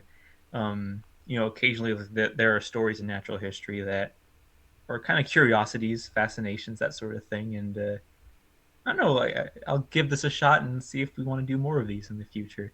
Because it's been on my mind for a while, and I just kind of wanted to get it out there to kind of talk about it on the show. Because I don't think this is something a lot of people knew about. Certainly, I didn't really know about it until I heard about it recently. So I'm kind of passing the baton, so to speak.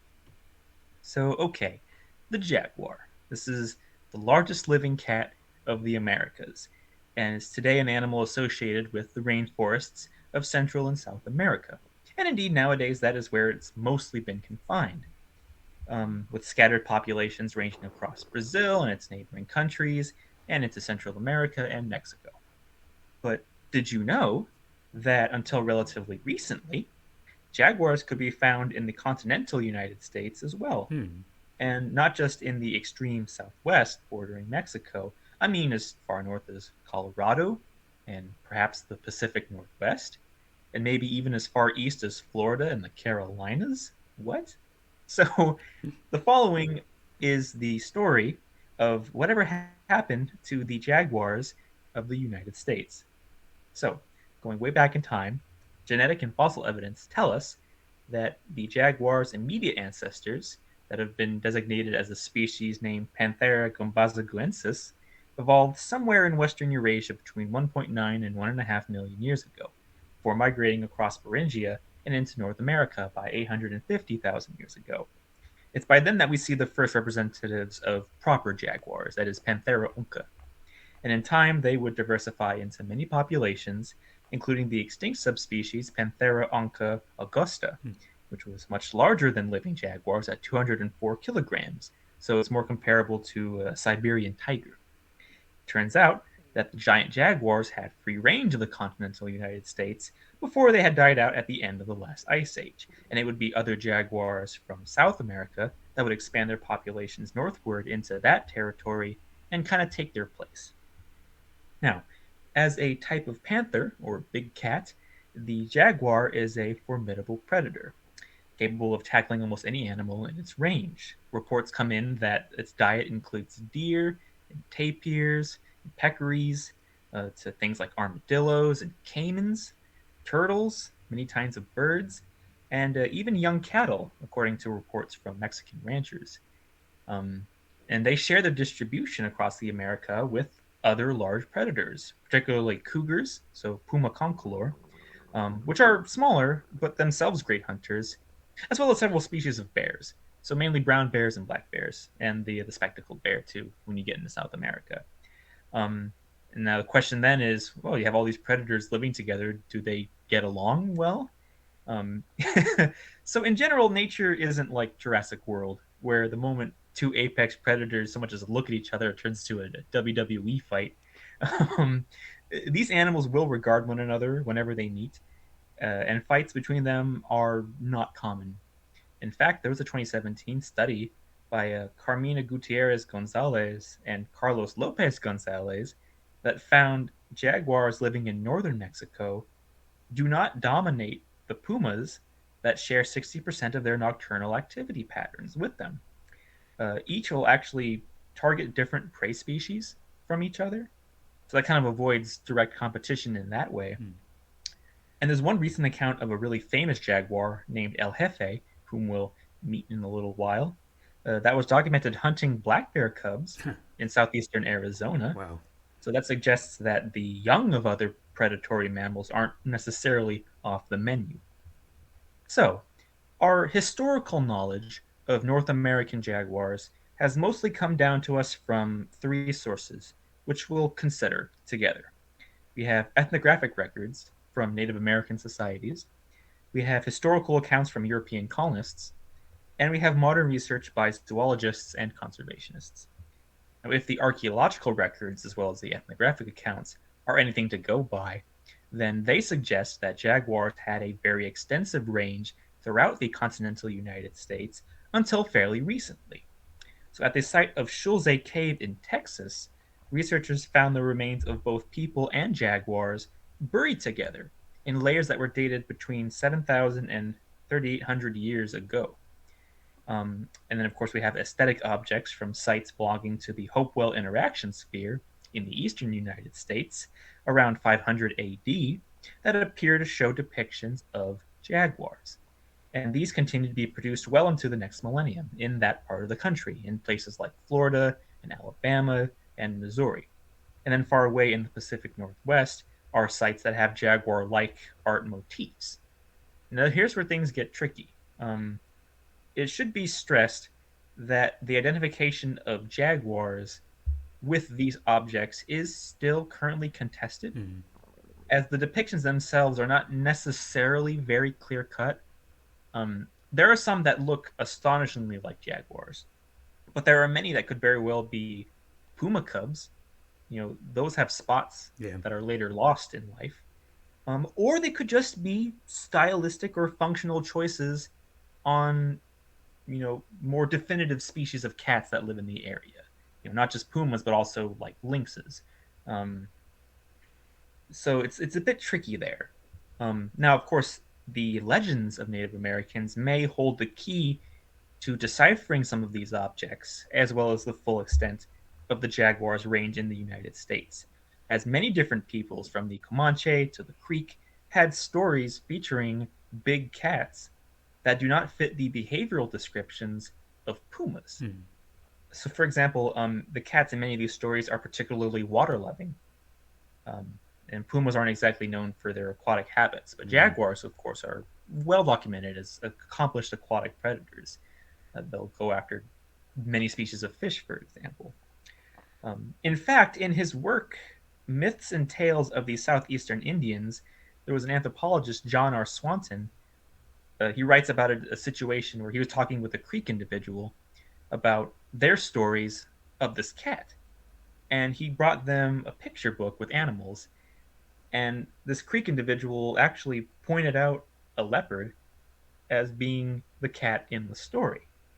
Now, of course, leopards have never lived in the Americas, but if you've only heard of jaguars, you probably wouldn't know the difference right off the bat, Mm. Mm.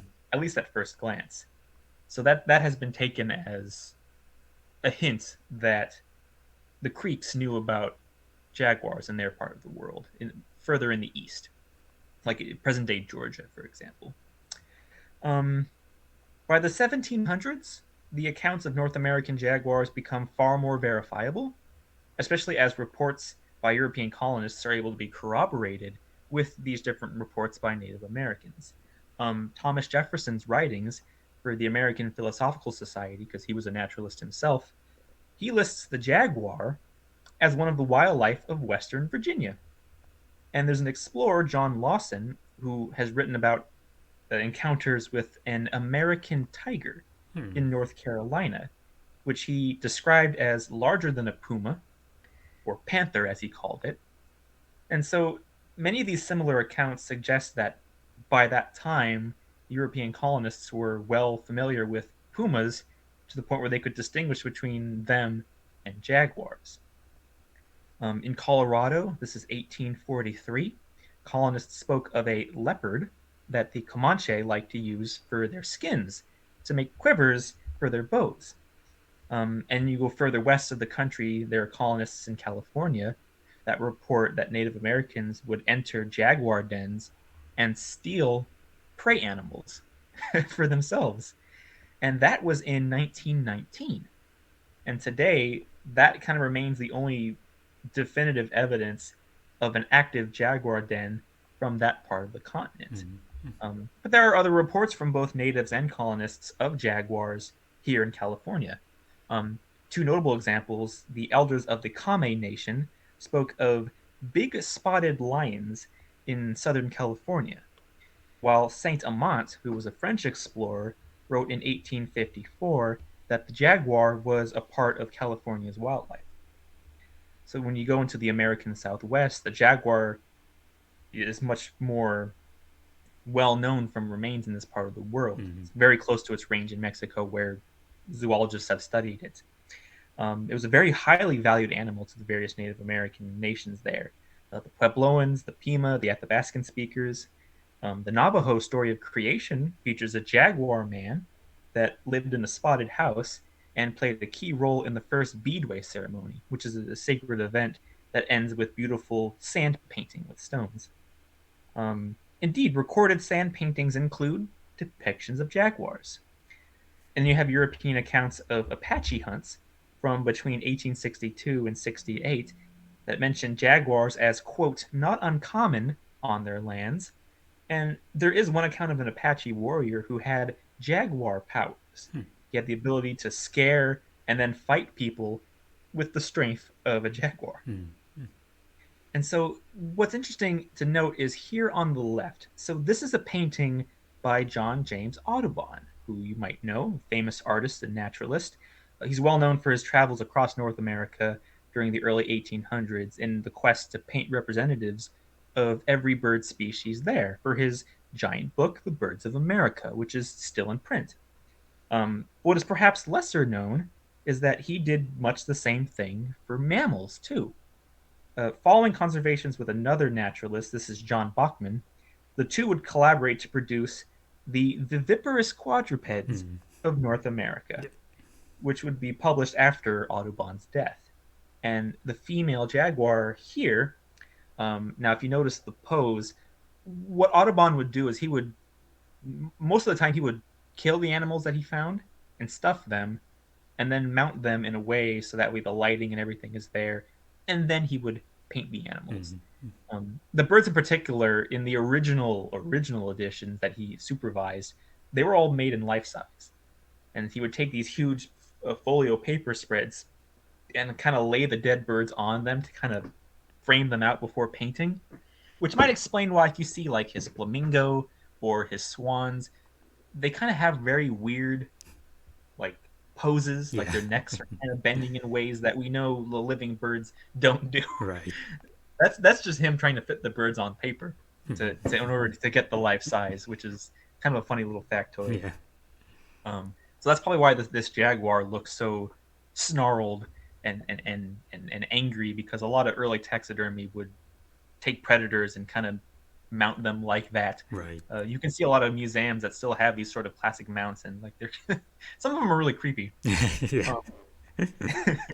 What's important for our purposes here is this jaguar, which he painted in 1845, is described as an animal that, and I quote, is known to exist in Texas and in a few localities is not very rare, although it is far from being abundant throughout the state. Now, the text for the viviparous quadrupeds of North America was written by Bachman. That's part of his collaborating deal. And he wrote that in 1854. So at that point, there were still jaguars roaming around parts of Texas. Now, obviously, we don't have reports of jaguars anymore from Texas, much less Virginia and Colorado and California. So, what happened to all of them? Well, there can be little doubt, I think, that human persecution probably played the biggest role. After all, European colonists in the eastern United States had made short work of the wolves and pumas that lived there. So, why not the jaguars? Now, granted, it's tricky to confirm because we do not have many extensive records that show waves of colonists hunting down jaguars like we do the wolves or the cougars. But it certainly makes sense, that what fledgling colonial family would want to share their fields with a big cat that bites turtle shells like we bite M&Ms. Right. Something's got to give. And of course, with the expanding colonial population and their farm fields from the east to the west, those vast territories that the Jaguars needed would have then shrunk, and it's easy to see these cats as being pushed back further westward. Evidence, like direct evidence of human persecution, is clearest in the southwestern parts of the country. There are plenty of accounts that show jaguars being killed by hunters and ranchers in Arizona during the early 20th century, both on and off Native American reservation lands. By the 1860s, the jaguar was extinct in California, and by the 1940s, the jaguars had been restricted to the extreme southern states of the American Southwest. And then by the 1960s, they were virtually extinct. Save for the occasional kill here or there of a jaguar that may have been hiding out all that time.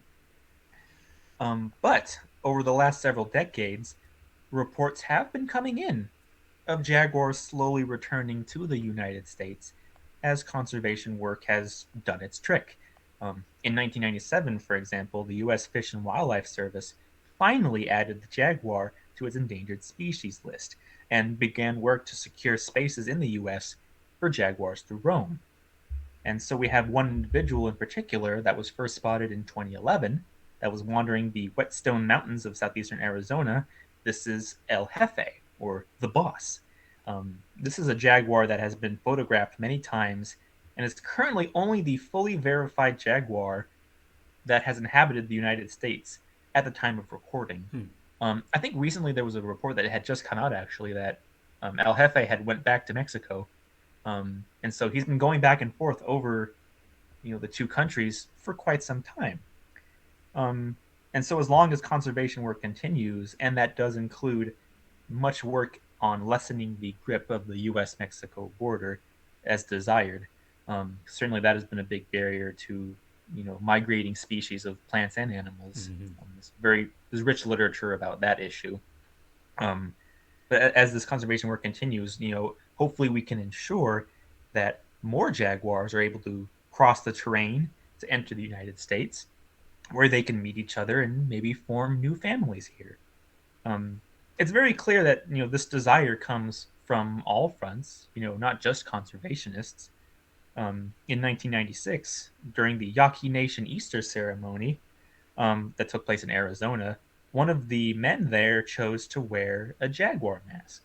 And so he was interviewed by the local news, and why do you have a mask of a jaguar? And he was like, he wanted to honor the return of the jaguar to Arizona because one had been spotted in the area at the time for the first time in many years. And so here's hoping that we can continue to do so. So I thought that this was a particularly kind of fun segue that I wanted to take.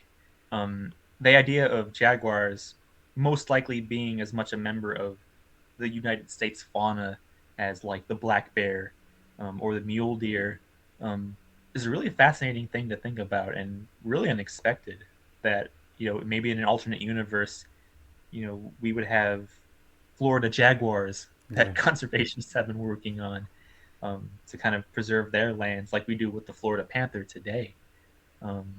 It gives a lot to think about. What about you, Albert? Yeah, definitely. It's a fascinating subject, and like growing up, I reading field guides to North American mammals. The jaguar would be in there, but it would they would basically say, oh yeah, like occasionally one ventures over the border in the Southwest, and most of the time you're very unlikely to see one, to say the least. And they might not even have a full profile. It might just be like this kind of little thing in the corner. Say, oh yeah, maybe like jaguars technically, occasionally, maybe sometimes come over, but yeah, don't worry about it. Like, that's a very rare occurrence, and most of the sightings are unverified, etc. But yeah, like it was only later, learning more about the history of the species and like what we know from the fossil record that I found out that actually the jaguar used to be very widespread across North America, it is really interesting to think about that, not only because like it's such a it's such a different kind of setting from what we're used to thinking of them as. We think of them nowadays as basically neotropical uh, cats, but they must have lived in a much broader range of environments in the past, and like you have to think like how did that work out? Like how did they interact with the environment and with the species from those places? And that kind of information is something that for most part is kind of lost to time. That's probably a time that we're never really gonna fully go back to or recapture. Um, but I think with further knowledge of historical accounts and the paleontological record, I think we can definitely learn much more about what things were like when the jaguars did roam north of Mexico, and who knows, with more conservation efforts, certainly there is a real possibility that they might return to at least part of their former range, and that it'll be interesting to see how that plays out too. Um, yeah, I think things like this definitely really highlight how the times that we're living in are are not really normal times, ecologically or biogeographically speaking. Like it was not so long ago that you know biogeography looked very different from what we're used to now, and it's astounding, really. Absolutely. It's like what we just missed, you Right, know? It's like again, Jaguars in Colorado, 1700s. That's like the snap of the finger right. in geologic time. That's like yesterday. And to think that now, you know, yeah, that time has passed. Um, it would be interesting, certainly, to see Jaguars return, and maybe even to a fuller extent. Of course, that's always a tricky subject Yeah. because it's much like what happened with the red wolves. There were massive conservation efforts with the red wolf to increase their numbers, and for a time things were looking really good. Like they had been at a really low number. We boosted them up to about, I think, 200 individuals, but then there was pushback from people because suburbia folks don't want to live with wolves. They want to be able to go out and take out their trash and eat on the lawn and not have to worry about a wolf wandering by Right. into their land.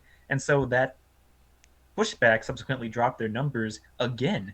So that's just red wolves. To think about a large cat like a jaguar Mm-hmm. that is probably closely related to either lions or leopards. Um, yeah, I think that would be much more difficult. Mm-hmm. It's like arguments about de-extincting passenger pigeons. It's like it would probably be a good idea to do so, but at the same time, like, would it be a good idea?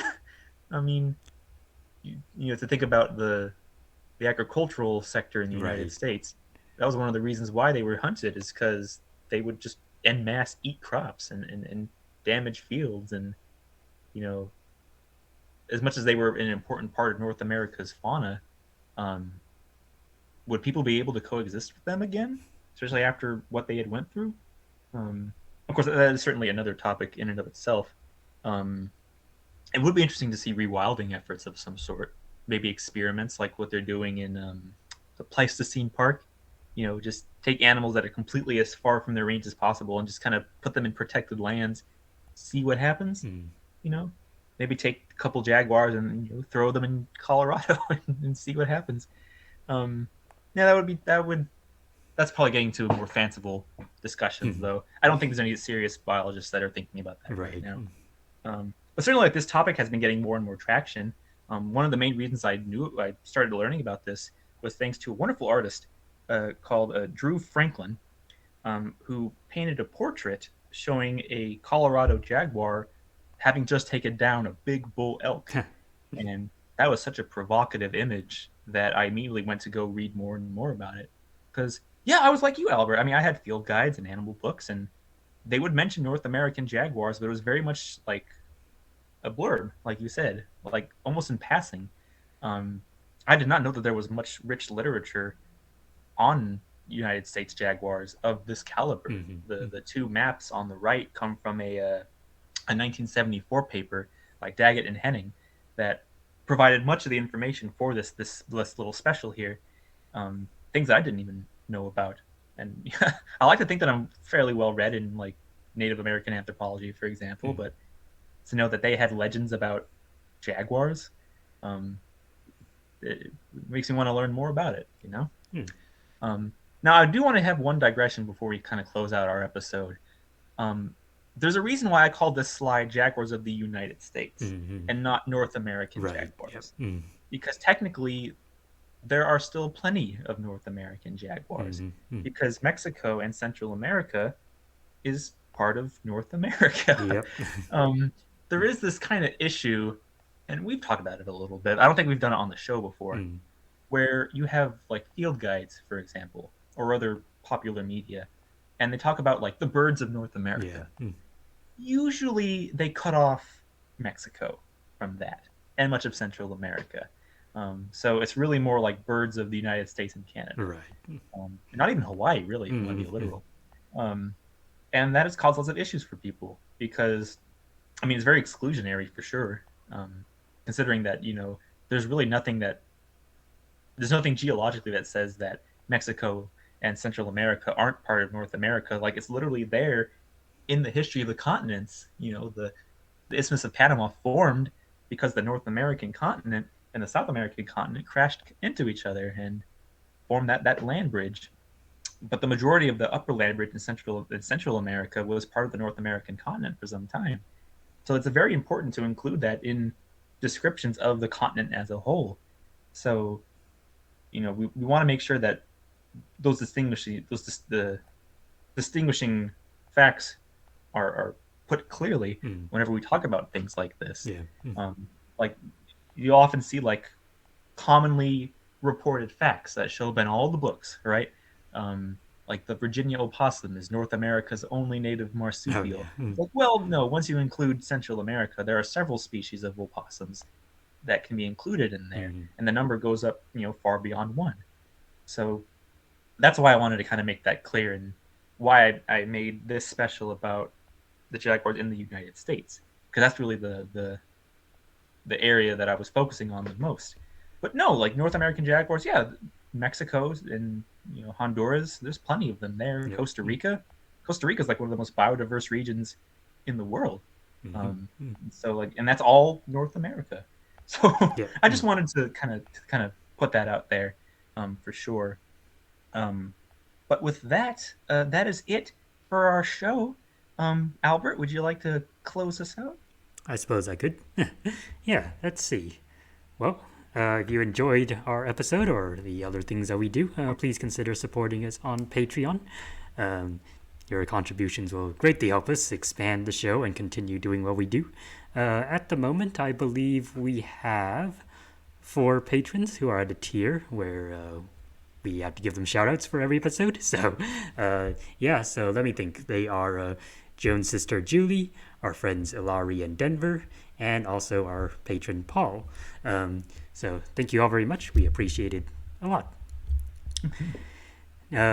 As usual, we would like to acknowledge our friends Henry and Alicia for their contributions to this show. Henry, of course, composed the theme music that we play in the beginning, and Alicia came up with the color scheme for my Alvarezor avatar that features in every episode.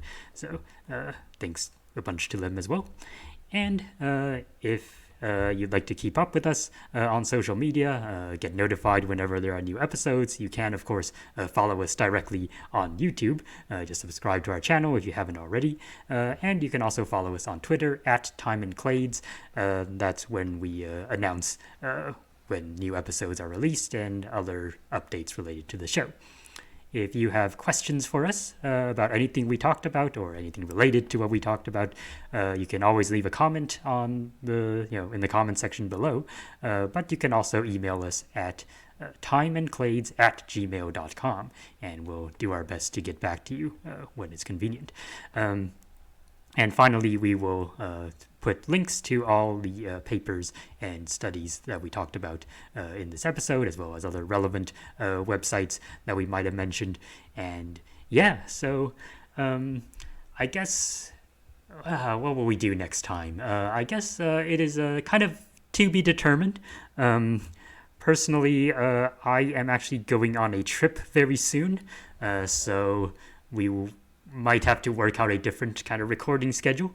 So Mhm. yeah, we'll see what happens.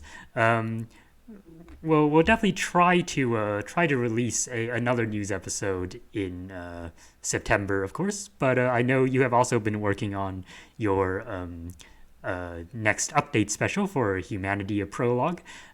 So yeah, I guess depending on when we're ready with those things, we will release them as we as we get to them. But yeah, it'll depend a bit on various factors in terms of where we're at. Does that sound right to you? Oh, I think so for sure. We'll definitely make it work. But yeah, definitely through time and clades, we're not going anywhere. We just got to figure out some things. But hopefully soon we'll be able to bring you back more fun content like we've been doing and stimulate your brain. Yeah, excellent. So with that, there's not much else left to say except have a good one, everybody, and take care. Yep, y'all see you later.